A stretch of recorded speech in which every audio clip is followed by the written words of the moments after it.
And we are live. Another weekly hashtag TQIF broadcast brought to you by Tex-Trek. Joined today with PJ from Boat Wreck. PJ, how are you doing this evening?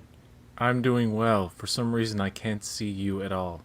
You can't see me? I hope you can see me, but Oh, well, we already have one person in the audience, so they should comment and let us know if you can see either one of us. oh, I can see myself now. There you go. Okay. It sounds like it was something on your end. Can you see me? Yes. Okay. Cool. Well, since we already have people watching, let's just go ahead and kick things off for the 136th edition of the Tex-Trek podcast. I'm Fathery, I'm PJ. and this is Tex-Trek.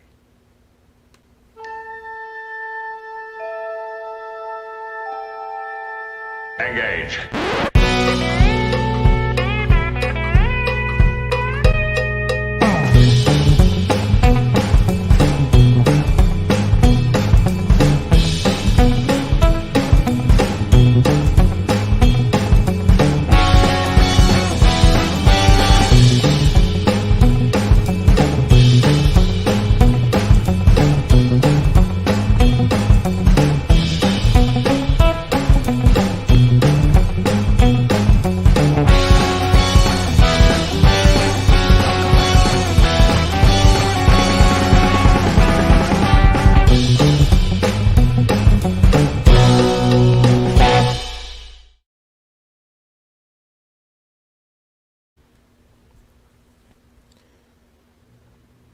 Welcome back aboard the Starship Texas for the 136th installment of the Tex-Trek podcast, the home of Star Trek fandom from deep in the heart of Texas, where we talk all about Star Trek all the time.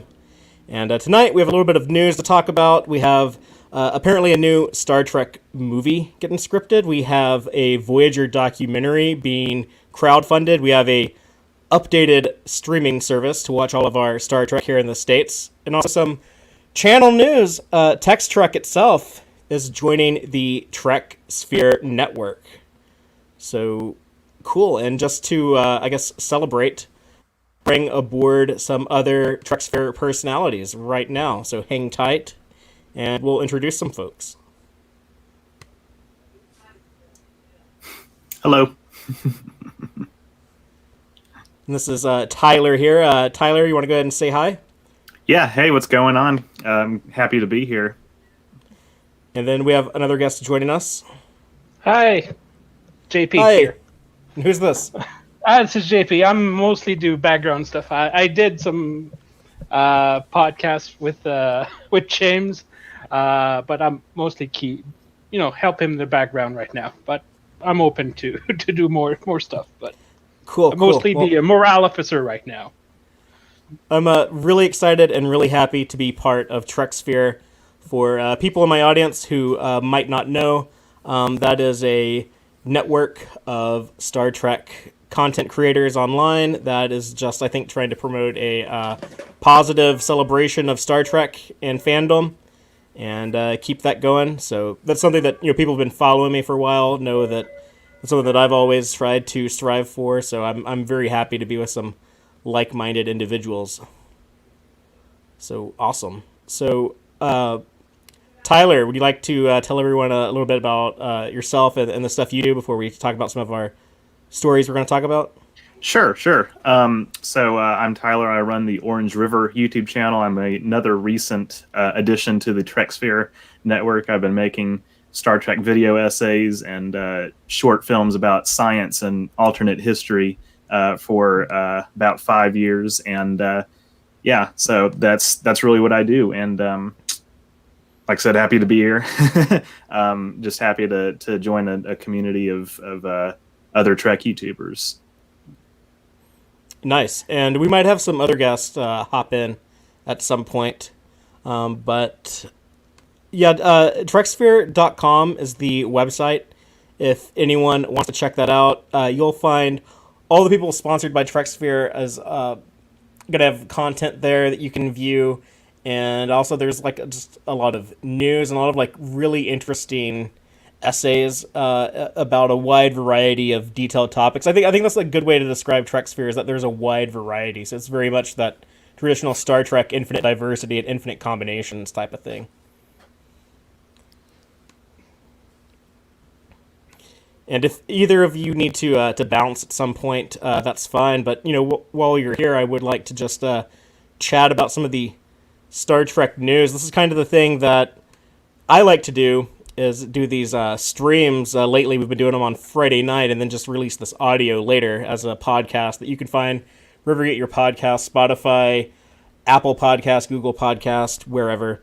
But yeah, so we have the news of a new Star Trek script being written. I think this is the third or fourth time this has happened since the last Star Trek movie, since Star Trek Beyond. This one's a little different, where it's a writer who's currently working on Star Trek, so we should talk about that in a moment. But the other stories, has anyone been paying attention to this Voyager documentary that they just launched their funding for? They started at warp speed. Yeah. I mean, I think they hit the 500K in 2 days. Yes. Or was it? Yeah. Like the first day was like 450, right? And then the second day they were well over 500.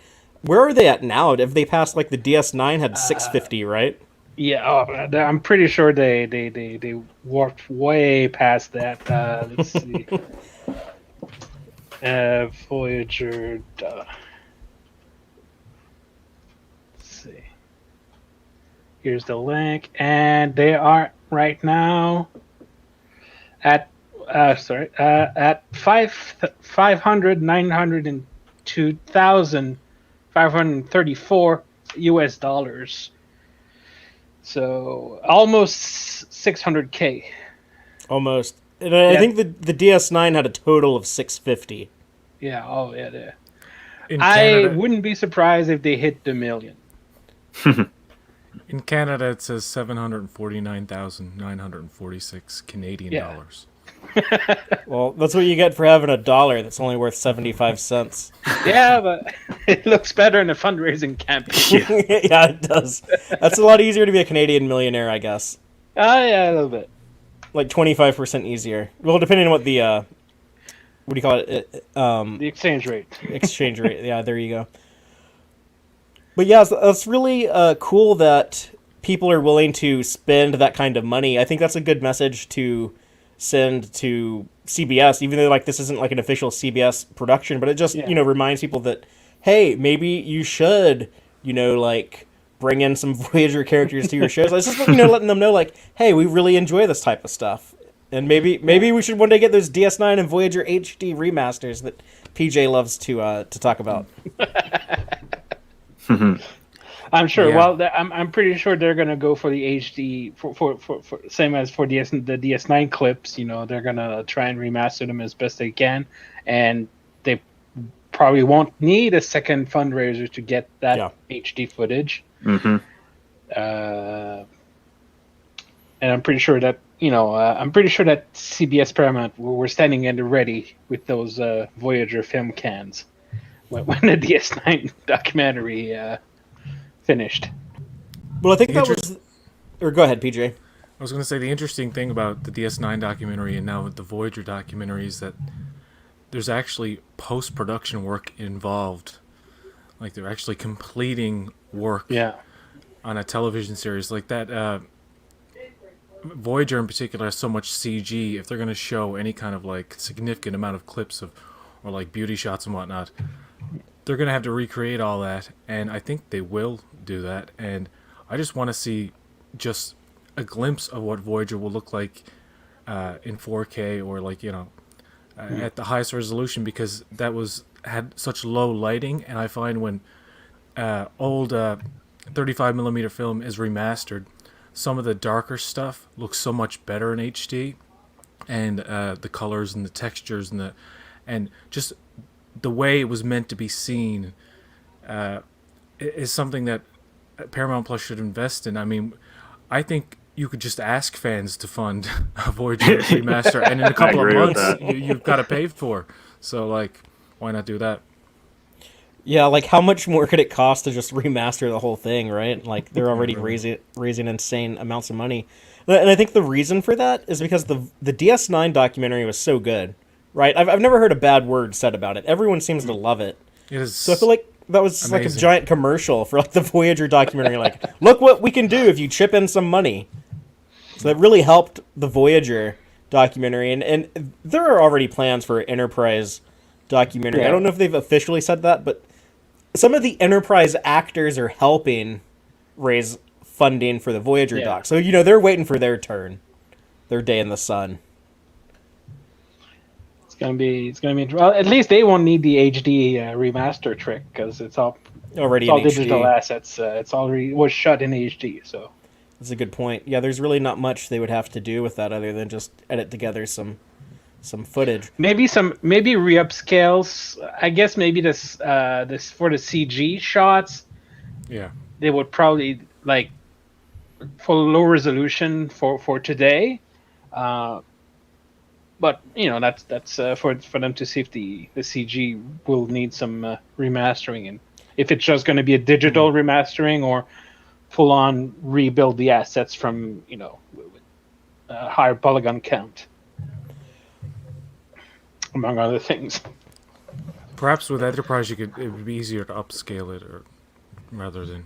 Yeah, because with the AI, some of the AI upscalers are doing pretty good job. I mean, have you seen any of you seen the Babylon 5 remaster on HBO Max? I'm currently watching it, so I've noticed that some of those CG shots do look so much better now than they originally did. It is impressive what the AI can do these days.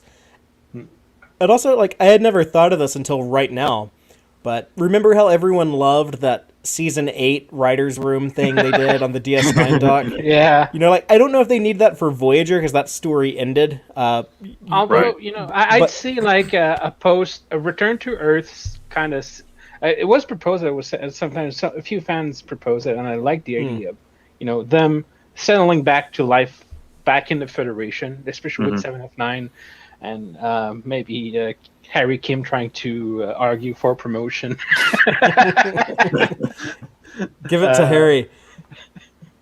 But if they would do a writer's room, I'd see it with that in mind. I would be even more excited though if we get the Enterprise documentary someday and they give us the season 5 writers room and actually get Manny Kodo. That'd be great. Yeah, because I loved his season 4 so much, and I know he had ideas for season 5. He talked about them. Yeah, I would love to see that. Oh man, so many parallel universes we could have had. But yeah, I mean, one thing for the Voyager documentary that went real quick was they offered the coffee mug. I think it's all gone, right? Yeah, they sold out on day 1, but then I heard they added more. Okay. Oh yeah, I see. Like, it's a 390 out of 500 for $50. It's you get the. Is it just a coffee mug? Or does it include? That's just a coffee mug. Though. Just the coffee mug. Doesn't include any like access to to the documentary itself.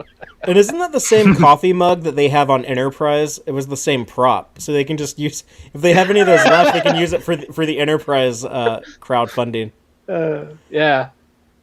I'm being rude to Voyager. I keep trying to like talk about Enterprise instead of the Voyager's time right now. I need to stop that. But that's really cool.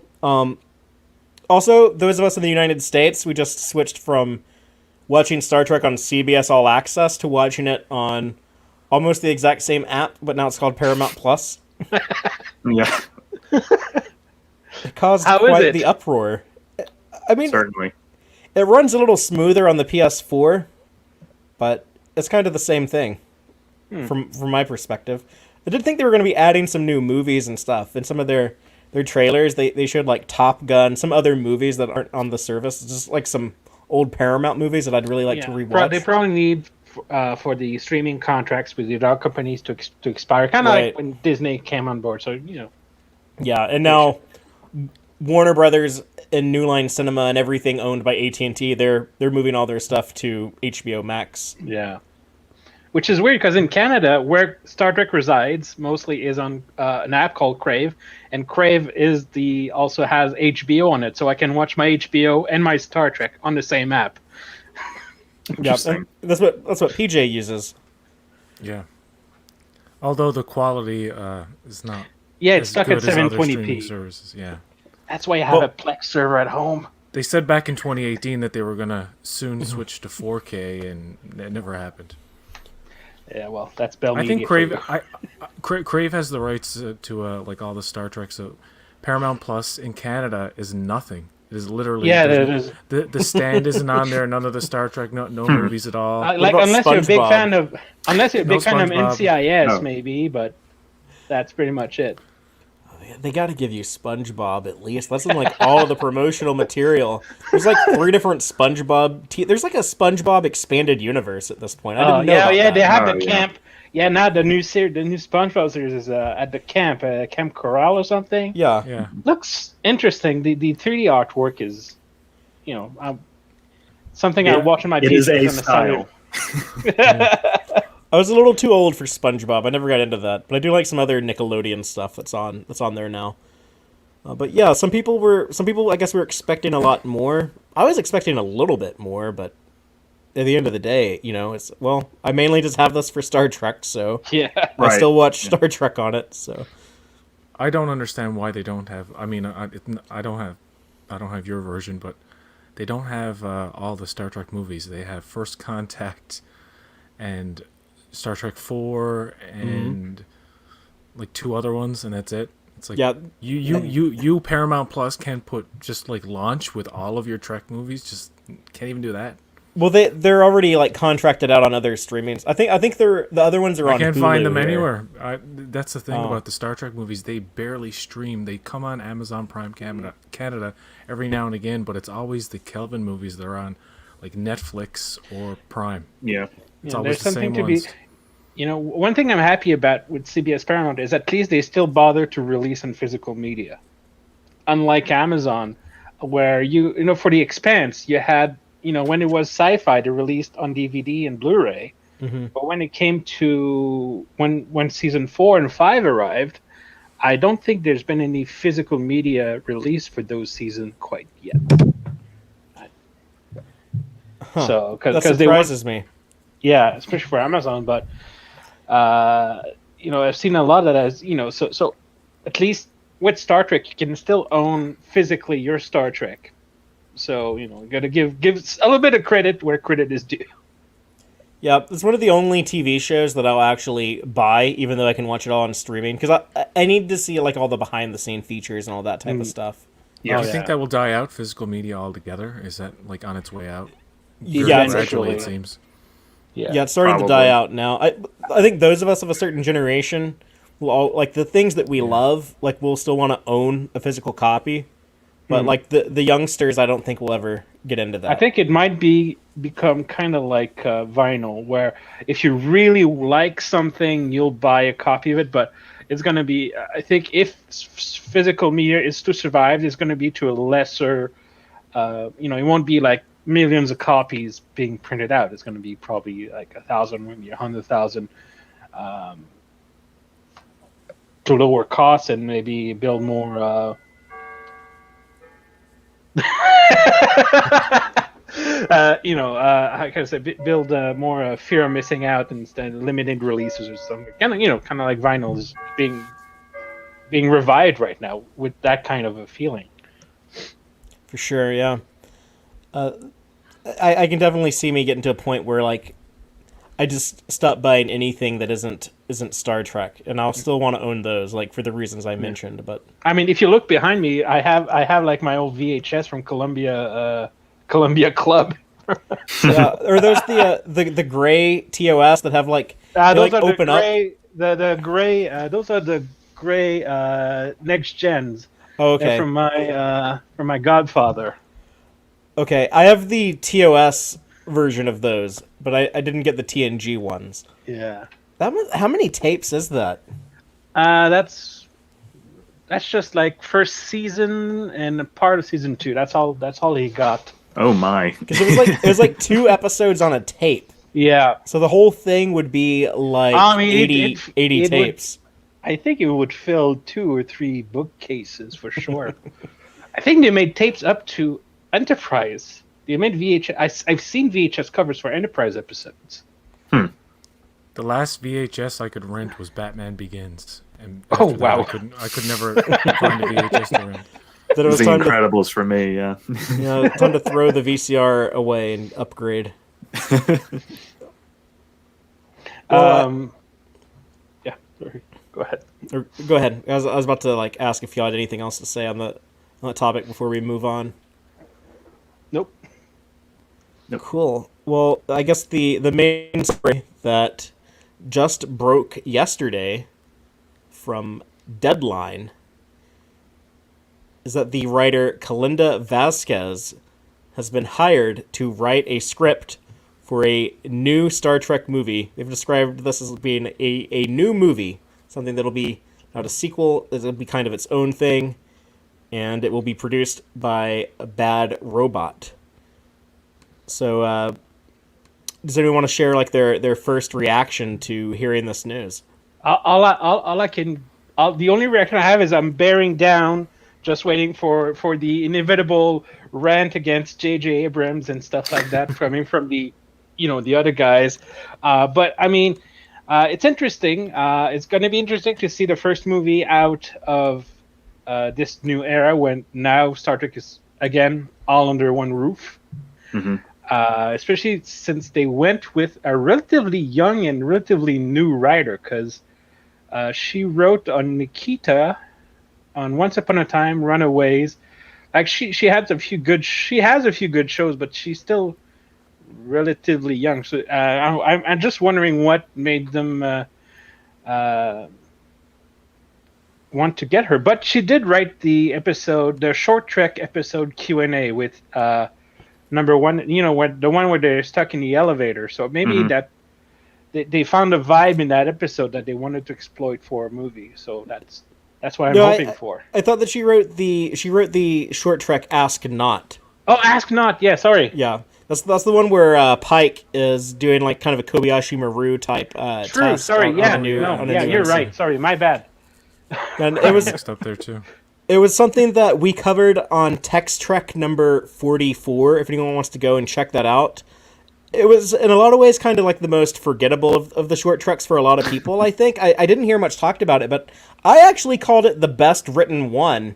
And I actually said, like, no, like, I really like the script. And, like, this new writer, her name is Kalinda Vazquez. And, it has, like, these punchy moments in it. And, like, she, like, name drops the Tholians. And she mentions like these Starfleet regulations that were brought up on Voyager, so it was clearly written by someone who like knows her way around Star Trek, and so I'm glad that I can go back now and say that and be like, aha, look, I saw value in this writer before anyone else.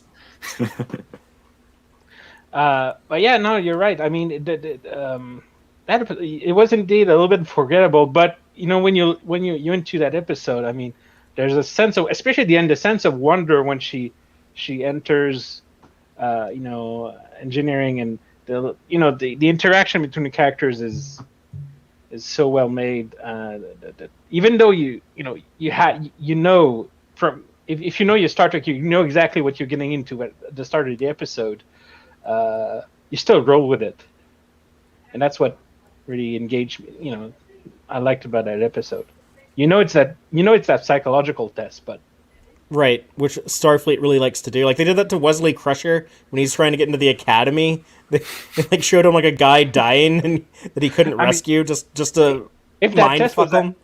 If that test was an actual thing, it'd be a legal liability. Yes. Yeah.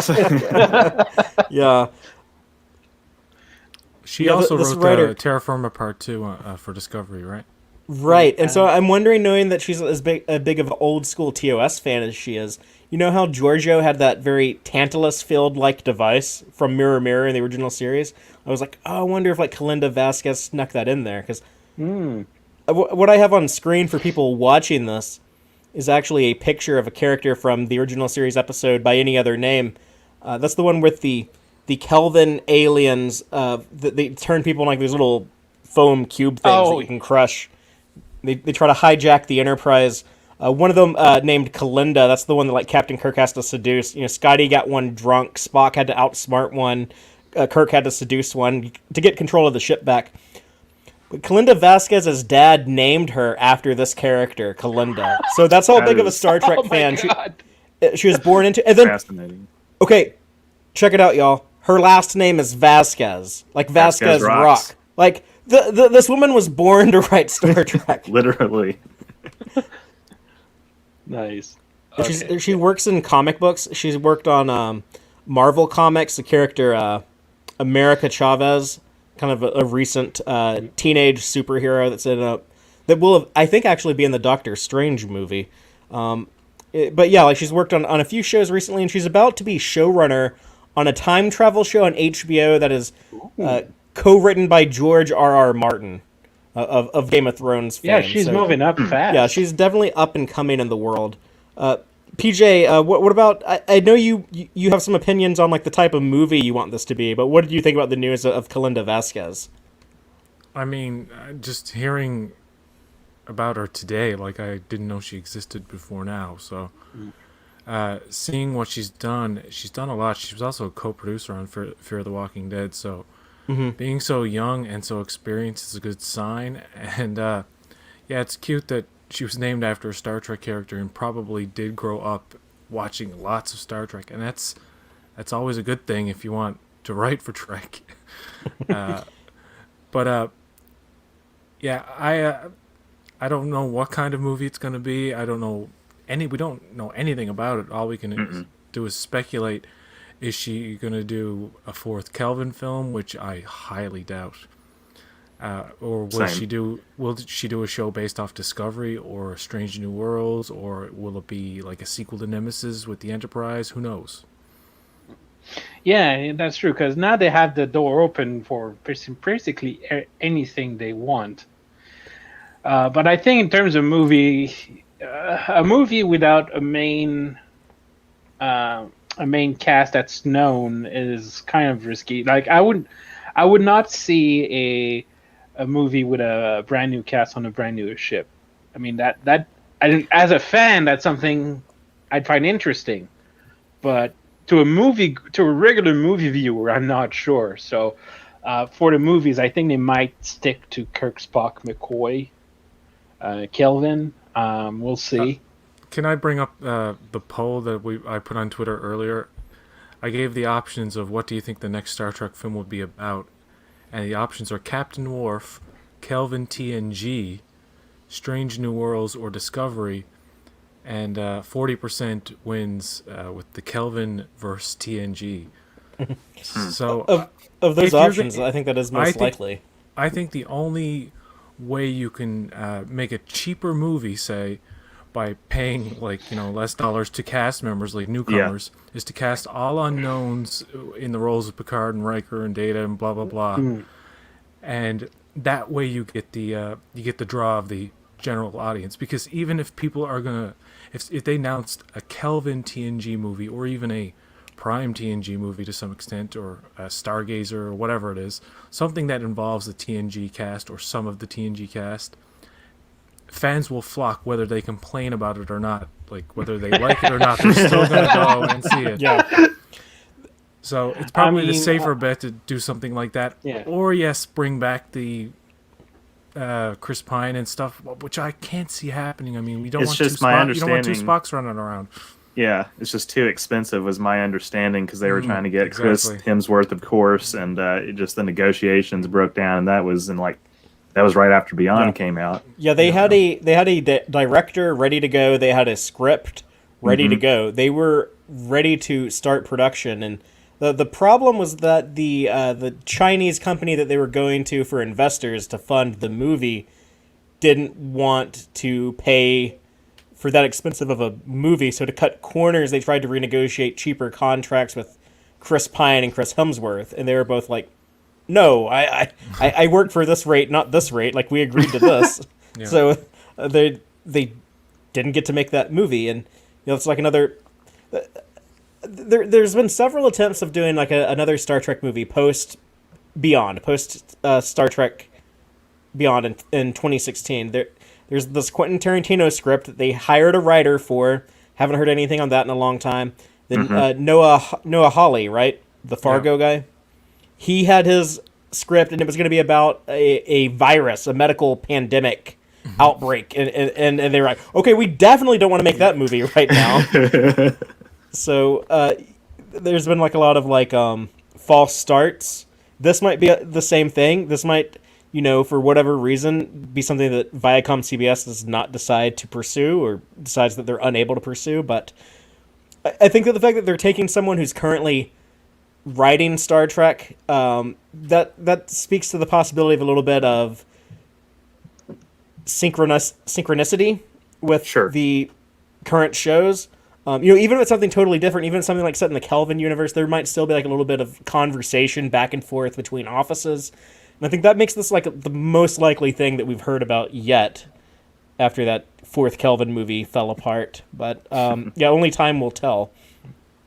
The thing is, with the series being so cinematic now, I don't see the need for a movie. Yeah, I agree. I'm satisfied with the shows. But I'll never turn down a Star Trek movie. Like I'll gladly go see it. I mean, let's be honest. If there's a show or a movie coming out, we're all going to see it, whether it's good, bad, or not. Right.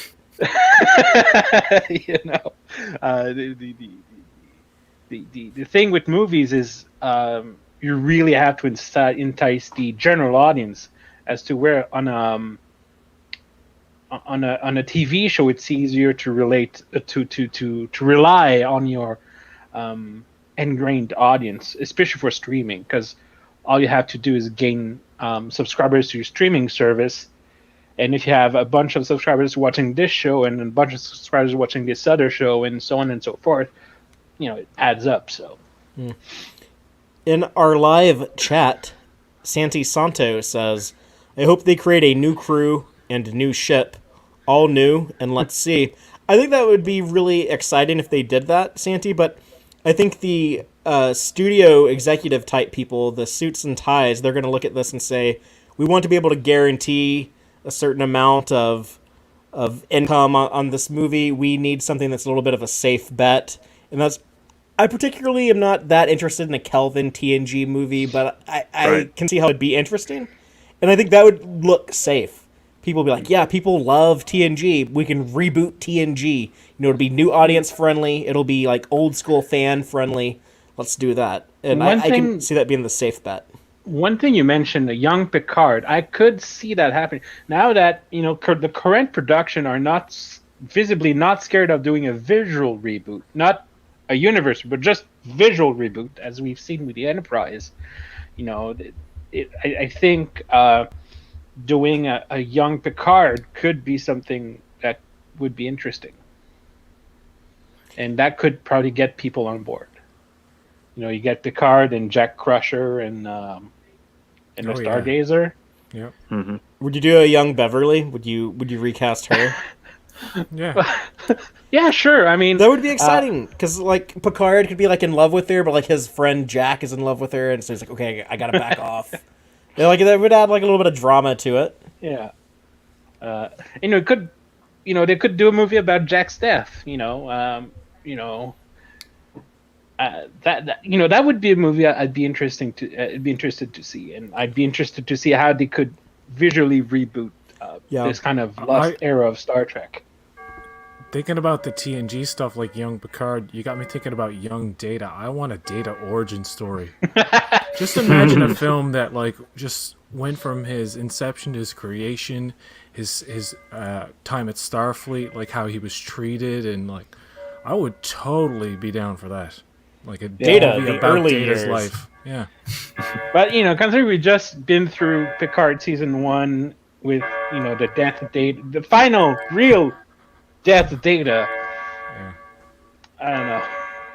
Yeah, I think Brent Spiner has tried to like hang up the white makeup and the yellow contact lenses. Not once but twice. I would like to see the truckload of money they had to pay him to do that again, because he was under the until like the last minute, he was under the impression that he could just CGI his face. Mm. And then he said, "Oh shit, really? You have to put on makeup again?" The guy who plays F8 in Picard could play a young Data. Probably a little it's a too similar tall, but- facial structure. Yeah. Yeah. In the live audience chat, Starfleet Boy says, "I would really like to see the Kelvin Star Trek get a nice little bow tie on top of their story." Starfleet Boy, I think, Beyond. yeah, I think Beyond is a perfect ending if they want to With stop sabotage. Yeah. Yeah. Although I would not mind seeing more of God, what was her name? The new character they brought Jayla. for Jayla. Yeah, Yes. I mean, I would. Sofia Boutella was really great in that character. I would love for her to kind of take Chekhov's place. Let's be honest. Doing a sequel to movie, another TOS reboot movie without Anton Yelchin is probably another thing that kind of hurt their chances. Yeah. One of the actors said recently it would feel really weird to do it without him, and Yeah. I think that might be part of why they're kind of dragging their feet on making another one of those. Since the fourth movie fell apart, every time any cast member's been asked, like they're optimistic about it and they always want to seem like something might happen, but you can tell they're just like going through the motions, like, Yeah. of course I would like it, of course. And then they sometimes they do mention Anton, and you get the sense that maybe they did a good trilogy in their minds, I think, as actors, and I think personally they may be done with it. But if somehow they went to Chris Pine and said, "Hey, here's your money," I'm sure he would jump on it. I mean, let's the casting for those movies was so perfect. It's like they wanted people who were up and coming would cost a bunch more in 10 years time, because they were all up and coming. Yeah, the whole gang. Skinny Chris Hemsworth in the 2009 version. Nobody knew who he was. Nobody knew who he was back in 2009, and then of course, like a year later, not even a year later, he was cast as Thor. Yeah, and then he got really expensive. I mean, Zoe Saldana is pretty much in everything. She was in 2009. She was in Avatar and Star Trek in the same year. Yeah. And then she got Gamora. Now Guardians. Yeah. Yeah, now she's got Guardians. So. Oh yeah, she's got that MCU money. Oh yeah, Tom Hardy as Picard. Yeah, absolutely. I mean, he did it before, kind of. Well, he's a bit too old now, isn't he? Yeah, he might be too old to be young. Picard was in his Picard. 40s when he started on the Enterprise. So. Although, who's played him in the X-Men? Who played the young Patrick? James McAvoy. James McAvoy. I know Yeah, I he was said he thinking would about love him. to. He said, like in an interview, he'd love to do young Picard. Even he's getting too old for that role. I think we're getting old as well. Oh my god. I can't think of any actor who could play a young Picard. He'd have to be an unknown. The guy who played Hannibal in Hannibal Rising, maybe 10 years ago he could have done that. Because I think he looks like a young Patrick Stewart. Interesting. I forget his name. He's a French actor. Would you still go bald, even with a young Picard? Does he have to have that bald look? That If he's on the canon is Stargazer, so- he's balding, isn't he? He's got a receding hairline when he's on the Stargazers. Getting that flashback in TNG, remember? The only time we see him with hair is when he was stabbed by the Nausicaan, and that was like another actor altogether playing him. Yeah. And then when there's the flashback to the death of Jack Crusher, and it was Patrick Stewart with a wig. He had like a toupee on the top of his head. But it was like a half toupee. Yeah. Yeah, it was weird. You know what? I think if they do a young Picard, just if the actor has a full head of hair, fine. But if he has like a bit of a receding hairline, that doesn't even matter. We just don't make him bald, because he wasn't bald in his 30s, as far as we know, right?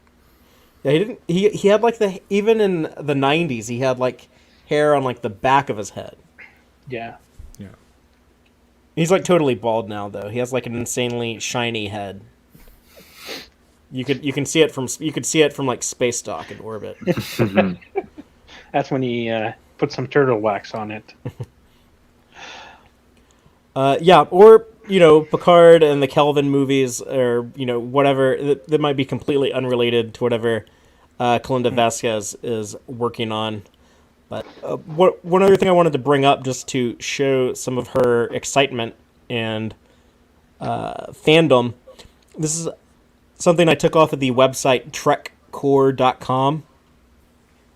But it reads, back in 2008, during the last big Writers Guild of America strike, Vasquez authored an essay about her chosen career, where she described growing up in a home where Star Trek aired during her childhood, how that, along with other shows and films, influenced her life choices. And then this next part is a quote from Kalinda Vazquez. My father named me after a Star Trek character. Kalinda appeared in only one episode of the original series, in which my namesake, a member of an alien posse, attempted to overtake the Enterprise and her crew. Needless to say, my intimate relationship with television was damn near a birthright. I remember watching Star Trek as a child, in awe of the fictional universe that so inspired my father. He was compelled to name his firstborn after one of its characters. That's one hell of an influential fictional universe. My father's love for TV and film, or good storytelling in general, was either contagious, genetic, or both. I loved these mediums for their entertainment value, but also I loved them because they made me think about things I might not have thought about before. The really good bits, say the ending of Close Encounters of a Third Kind, or a particularly salient argument between Archie and Meathead on All in the Family, That's really good. even challenged the way I looked at the world. It didn't take long for me to realize the more stories I consumed, the more imagination grew, and the more I wanted to create some stories of my own. That gives me goosebumps to read that. That makes me really excited for this. It's great to hear somebody involved in Star Trek who isn't saying things like, I didn't really like Star Trek, but, I was more of a Star Wars kid growing up. Not saying any names, but, we all know who said that. Although, like, I gotta say... That quote is so articulate, like, compared to, like, some of the producers that talk, who just sound like they're just rambling. She sounds like she knows what the hell she's talking about. So, but just to go to the complete opposite, you had Nicholas Meyer had never seen a Star Trek episode in his life, and then made the best Star Trek movie. To Gene Roddenberry's chagrin, because it was, that's a whole other story. But he did sit down and watch it. He sat down and watched TOS and figured it. He was a smart enough guy. He figured it out.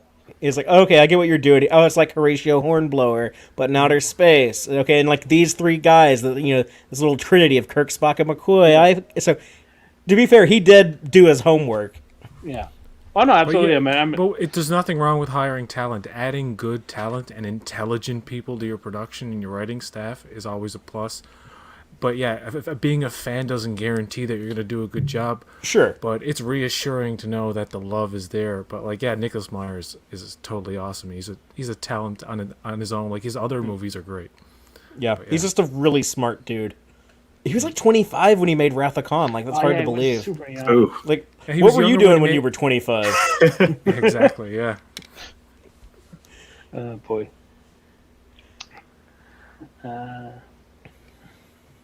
Yeah, I hope we get some info. I don't think we're going to get information about what this is for a while. I think we're just going to be sitting on our hands. I'm sure. Yeah.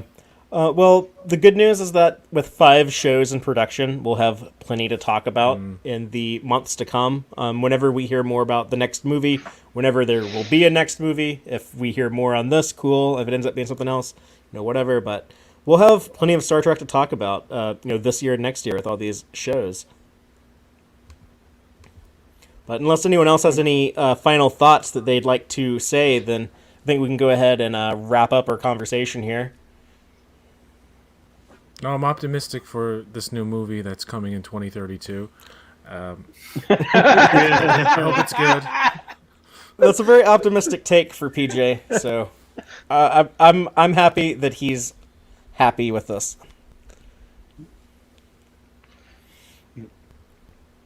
But yeah, so not a ton of exciting stuff to talk about this week. However, next week we'll be back. If you can catch us live at Friday, 7 p.m. Central Time, we'll be premiering a new piece of content that will hopefully, if the stars align and I get my guest on, we'll have another Trek Sphere member joining us to talk about some really interesting stuff.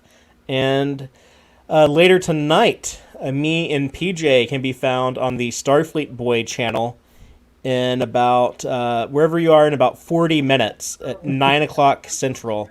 We're taking over Starfleet Boy After Dark, from what I understand. You know about this, PJ? Yes, I do.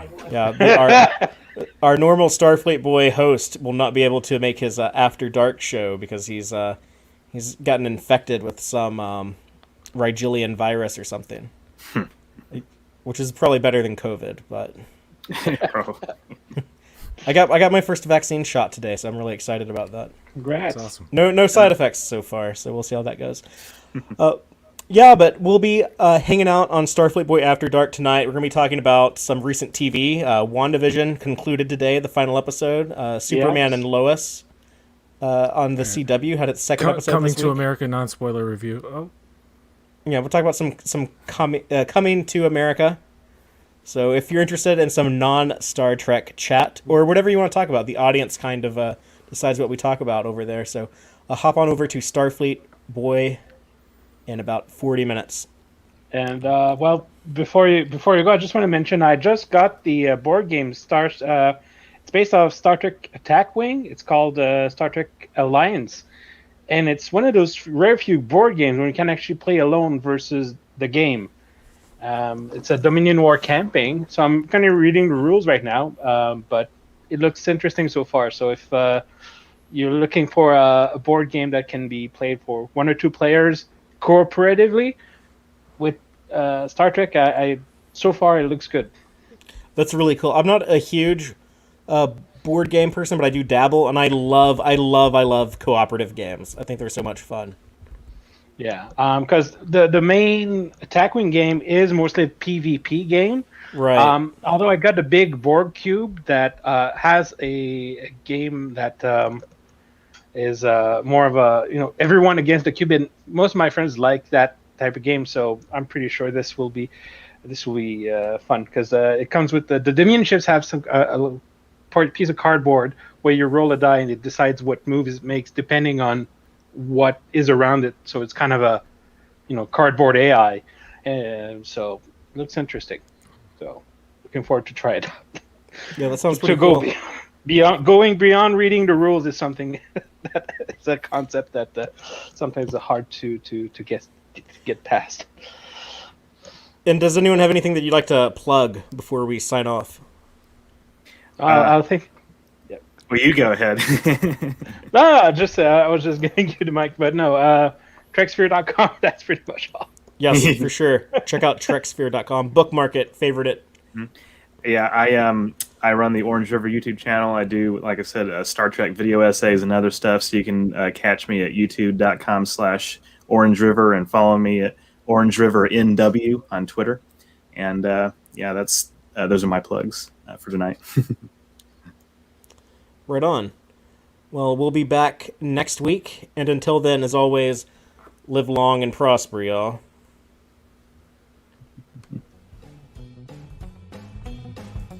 Listen to the Tex-Trek podcast through Apple Podcasts, Google Podcasts, Spotify, or at tex-trek.com. Like us on Facebook at facebook.com/tex-trek. And follow Fathery on Twitter at TXTrek. Please support us by liking our videos and subscribing to our channel on YouTube. Thank you.